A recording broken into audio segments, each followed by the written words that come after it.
प्रेक्षक हो नमस्कार. द स्टेट या यूट्यूब चॅनलला तुमचे मनपूर्वक स्वागत. आजच्या व्हिडिओमध्ये आपण नितीन गडकरी यांच्या संयमाची परीक्षा या विषयावरती विश्लेषण करणार आहोत. नितीन गडकरी यांच्या नावाची सध्या जोरदार अशी चर्चा चालू आहे. लोकसभा निवडणूक 2024 डोळ्यासमोर ठेवून भारतीय जनता पक्षाने काही महत्त्वपूर्ण निर्णय घेतलेले आहेत आणि या निर्णयांचा फटका नितीन गडकरी यांना बसलेला आहे. भारतीय जनता पक्षामध्ये संसदीय मंडळाची भूमिका अत्यंत महत्त्वाची आहे. म्हणजेच भारतीय जनता पक्षाच्या निर्णय प्रक्रियेमध्ये संसदीय मंडळाची भूमिका ही महत्त्वपूर्ण आहे आणि या संसदीय मंडळामधून खरं तर नितीन गडकरी यांना वगळण्यात आलं आहे किंवा या संसदीय मंडळामध्ये नितीन गडकरी यांचा समावेश करण्यात आला नाही. संसदीय मंडळ हे भारतीय जनता पक्षाच्या निर्णय प्रक्रियेमध्ये महत्त्वाची भूमिका बजावते. निवडणूक काळामध्ये कोणत्या राजकीय पक्षाशी युती करायची, कोणत्या राज्यामध्ये कोणाला मुख्यमंत्री करायचं, त्याचबरोबर एकंदरीत निवडणूक रणनीती कशा पद्धतीनं आखायची, अशा वेगवेगळ्या प्रकारचे निर्णय या संसदीय मंडळाकडून घेतले जातात.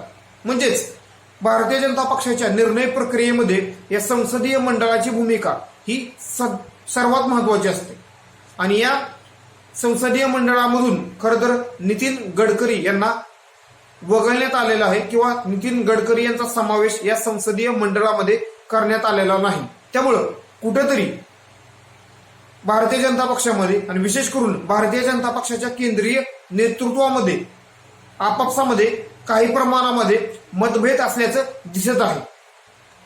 खरं तर नितीन गडकरी हे नरेंद्र मोदी सरकारमध्ये कार्यक्षम मंत्री म्हणून ओळखले जातात. 2014 ते 2019 या कालावधीमध्ये नरेंद्र मोदी यांच्या नेतृत्वाखाली नितीन गडकरी यांनी वेगवेगळ्या खात्यांचे मंत्री म्हणून कामकाज पाहिलेले आहे.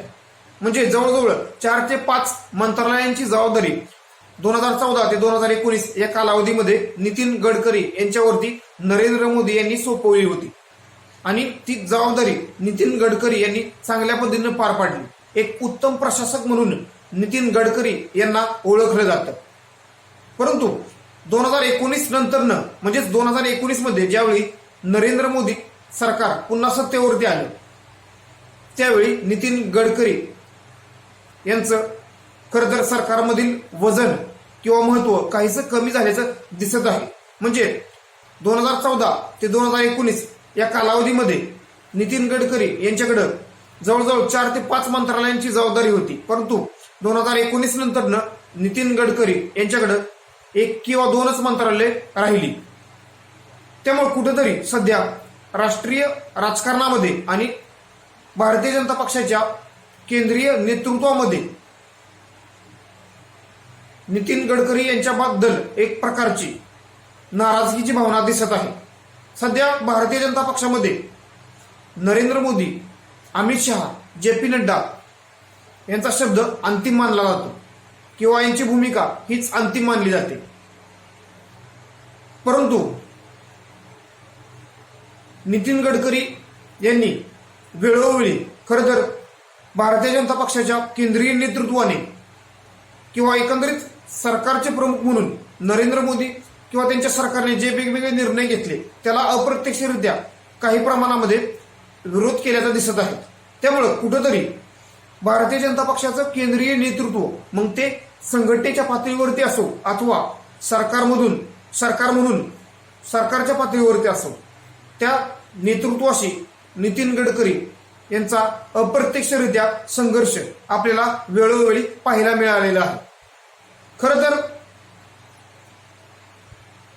काँग्रेसमुक्त भारत अशी घोषणा भारतीय जनता पक्षाच्या नेत्यांनी वेळोवेळी दिली किंवा नरेंद्र मोदी यांनी सुद्धा तशी घोषणा दिलेली आहे किंवा त्या पद्धतीनं वक्तव्य केलेली आहेत. त्याचबरोबर भारतीय जनता पक्षाच्या वेगवेगळ्या नेत्यांनी अशा प्रकारची वक्तव्य केलेली आहेत. परंतु नितीन गडकरी यांच्यासारख्या वरिष्ठ भारतीय जनता पक्षाच्या नेत्याने काँग्रेस ही विरोधी पक्ष म्हणून किंवा काँग्रेस हा विरोधी पक्ष म्हणून चांगल्या पद्धतीनं त्या पक्षाने कामकाज केले पाहिजे किंवा एकंदरीत काँग्रेसचं पुनरुज्जीवन झालं पाहिजे असे मत व्यक्त केलेले आहे. त्याचबरोबर नेहरूंच्या भूमिकेबद्दल किंवा एकंदरीत पंडित जवाहरलाल नेहरू यांच्या राजकारणाबद्दल सकारात्मक भूमिका घेण्याचं काम नितीन गडकरी यांनी केलेलं आहे. म्हणजेच एकंदरीत पंडित जवाहरलाल नेहरू यांच्या राजकारणाबद्दल एक सकारात्मक भूमिका मांडण्याचं काम हे नितीन गडकरी यांनी केलेलं आहे. त्यामुळे कुठंतरी भारतीय जनता पक्षाचं केंद्रीय नेतृत्व म्हणजेच ते सरकारमधील नेतृत्व असो अथवा पक्ष संघटनेमधील केंद्रीय नेतृत्व असो यांच्या भूमिका आणि नितीन गडकरी यांची भूमिका यामध्ये कुठेतरी विरोधाभास दिसत आहे.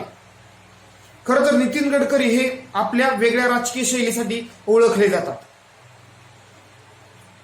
मनमोकळेपणाने संवाद साधण्यासाठी त्याचबरोबर विरोधी पक्षांमध्ये म्हणजेच विरोधी पक्षांमध्ये किंवा सर्व पक्षांमध्ये नितीन गडकरी यांचे मैत्रीपूर्ण संबंध आहेत. म्हणजेच सर्वच पक्षामधील नेत्यांशी नितीन गडकरी यांचे उत्तम असे संबंध आहेत. त्यामुळं नितीन गडकरी यांना विरोधी पक्षांमध्ये मोठ्या प्रमाणामध्ये मान सन्मान मिळतो. खरं तर वेगवेगळ्या सार्वजनिक व्यासपीठावरती असेल किंवा एकंदरीत मंत्री म्हणून वेगवेगळ्या भाषणामध्ये नितीन गडकरी यांनी खरं तर मनमोकळेपणाने लोकांशी संवाद साधलेला आहे. आणि हा संवाद साधत असताना त्यांनी सरकार जिथे चुकत असेल किंवा भारतीय जनता पक्षाचं सरकार म्हणून किंवा केंद्रीय नेतृत्व जिथं चुकत असेल किंवा सरकारचे निर्णय जिथं चुकत असतील तिथं सुद्धा खरं तर एक विरोधाची भूमिका मांडलेली आहे. त्याचबरोबर त्यामुळे कुठेतरी नरेंद्र मोदी, अमित शहा किंवा एकंदरीत जे.पी. नड्डा असतील यांची भूमिका आणि नितीन गडकरी यांची भूमिका यांच्यामध्ये काही प्रमाणामध्ये तफावत असल्याचं दिसत आहे किंवा काही प्रमाणामध्ये अंतर असल्याचं दिसत आहे. खरं तर नितीन गडकरी यांनी आपल्या वेगळ्या शैलीच्या राजकारणामधून आणि एकंदरीत प्रशासन चांगल्या पद्धतीनं हाताळून किंवा एकंदरीत मंत्री म्हणून चांगल्या पद्धतीनं काम करून एक उत्तम प्रशासक म्हणून आपलं नाव मिळवलेलं आहे किंवा एकंदरीत भारतामध्ये नितीन गडकरी यांनी स्वतःची एक लोकप्रियता प्राप्त केलेली आहे. त्यामुळं सध्या नरेंद्र मोदी यांच्या सरकारमध्ये नरेंद्र मोदी यांच्या नंतरनं लोकप्रिय मंत्री म्हणून नितीन गडकरी यांचंच नाव घ्यावं लागेल. त्यामुळं भविष्यातील सत्ता स्पर्धेच्या दृष्टीने नितीन गडकरी यांचं नाव सुद्धा वेळोवेळी घेतलं जातं. 2019च्या लोकसभा निवडणुकीपूर्वी वेगवेगळी भाकीतं केली जात होती. म्हणजे 2019च्या लोकसभा निवडणुकीमध्ये जर भारतीय जनता पक्षाला स्वबळावरती बहुमत प्राप्त झाले नाही तर नितीन गडकरी हे सर्व सहमतीचे आणि सर्वांच्या पसंतीचे उमेदवार म्हणून पंतप्रधान पदाचे उमेदवार होऊ शकतात किंवा प्रधानमंत्री पदासाठी इतर छोटे छोटे पक्ष किंवा प्रादेशिक पक्ष त्यांच्या नावाला पसंती देऊ शकतात अशी सुद्धा चर्चा केली जात होती. त्यामुळं सध्या भारतीय जनता पक्षामध्ये भविष्यातील पंतप्रधानांच्या शर्यतीमध्ये नितीन गडकरी यांचं नाव वेळोवेळी घेतलं जातं.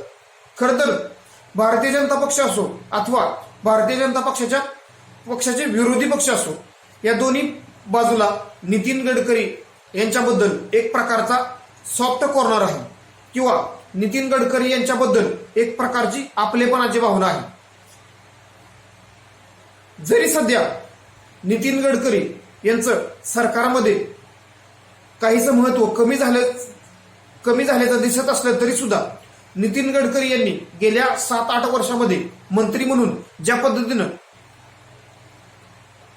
प्रशासन चालवलेलं आहे किंवा मंत्री म्हणून राज्यकारभार केलेला आहे त्यामुळं नितीन गडकरी यांनी एक स्वतंत्र अशी आपली ओळख लोकांच्या मध्ये निर्माण केलेली आहे. त्यामुळं जरी सध्या नितीन गडकरी यांचं राष्ट्रीय राजकारणामधील महत्व काहीच कमी झाल्याचं दिसत असलं तरी सुद्धा नितीन गडकरी यांची लोकप्रियता खरं तर त्यामुळे तसूनभर सुद्धा किंवा काही त्यामध्ये काही सुद्धा कमतरता येणार नाही, कारण नितीन गडकरी यांनी स्वतःची एक फॅन फॉलोविंग ही बनवून ठेवलेली आहे किंवा नितीन गडकरी यांना मानणारा समर्थक वर्ग मोठ्या प्रमाणामध्ये आहे. खरं तर भारतीय जनता पक्षाच्या एकंदरीत केंद्रीय नेतृत्वामध्ये नरेंद्र मोदी यांचा शब्द किंवा एकंदरीत भारतीय जनता पक्षामध्ये नरेंद्र मोदी, अमित शहा आणि जे पी नड्डा यांचा शब्द अंतिम मानला जातो आणि यामध्ये प्रामुख्याने नरेंद्र मोदी यांचा शब्द अंतिम मानला जातो. परंतु एकंदरीत नरेंद्र मोदी यांची राज्यकारभार करण्याची पद्धत आणि निर्णय घेण्याची पद्धत याबद्दल अप्रत्यक्षरित्या नितीन गडकरी यांनी वेळोवेळी असहमती व्यक्त केलेली आहे. त्यामुळे कुठेतरी नरेंद्र मोदी यांची भूमिका आणि नितीन गडकरी यांची भूमिका यामध्ये आपल्याला तफावत आढळून येते. त्यामुळं एकंदरीत आपल्या अनुकूल अशा व्यक्ती या निर्णय प्रक्रियेमध्ये असाव्यात या अनुषंगाने सुद्धा भारतीय जनता पक्षाच्या संसदीय मंडळामध्ये भारतीय जनता पक्षाच्या केंद्रीय नेतृत्वाकडून निर्णय घेतला गेला आहे आणि त्यातून नितीन गडकरी यांना वगळून नरेंद्र मोदी, अमित शहा यांच्याशी जे जवळीक साधू शकतील किंवा त्यांच्या एकंदरीत निर्णय प्रक्रियेला साजेसे असे जे व्यक्ती असतील त्यांना खरं तर या संसदीय मंडळामध्ये घेण्यात आलेलं आहे. दुसऱ्या बाजूला भारतीय जनता पक्षाने केंद्रीय निवडणूक समितीमध्ये महाराष्ट्रामधून देवेंद्र फडणवीस यांचा समावेश केंद्रीय निवडणूक समितीमध्ये केलेला आहे आणि दुसऱ्या बाजूला संसदीय मंडळामधून नितीन गडकरी यांना वगळण्यात आलेला आहे किंवा त्यांचा समावेश केलेला नाही. त्यामुळं कुठेतरी एका बाजूला नितीन गडकरी यांना बाजूला करून देवेंद्र फडणवीस यांना खरं तर राष्ट्रीय राजकारणामध्ये पुढे आणलं जात आहे. खरं तर देवेंद्र फडणवीस यांच्यावरती नरेंद्र मोदी यांची विशेष अशी मर्जी आहे. परंतु सध्या महाराष्ट्रामध्ये देवेंद्र फडणवीस यांना उपमुख्यमंत्रीपद म्हणजे एकनाथ शिंदे सरकारमध्ये उपमुख्यमंत्रीपद देण्यात आलेलं आहे. त्यामुळे कुठेतरी त्यांचं डिमोशन झालेलं होतं, म्हणजेच त्यांची पदावनती झालेली होती आणि त्यामुळे महाराष्ट्राच्या राजकारणामध्ये आणि एकंदरीत महाराष्ट्रामधील भारतीय जनता पक्षाचे जे आमदार आहेत किंवा पक्ष संघटना आहे त्यांच्यामध्ये एक नाराजगीची भावना निर्माण झाली होती.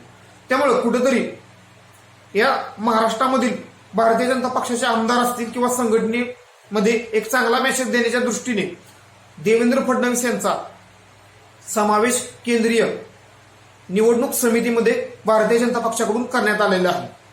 खरं तर भविष्याच्या दृष्टीने जर विचार करायला गेलं तर भारतीय जनता पक्षाकडून आणि विशेष करून महाराष्ट्रामधून पंतप्रधान पदासाठी नितीन गडकरी यांच्या नावाचा वारंवार उल्लेख केला जातो. खरं तर प्रमोद महाजन हे सुद्धा भारतीय जनता पक्षामधील किंवा एकंदरीत महाराष्ट्रामधील केंद्रीय पातळीवरती पंतप्रधान पदासाठी किंवा पंतप्रधान होऊ शकतात असं बोललं जात होतं.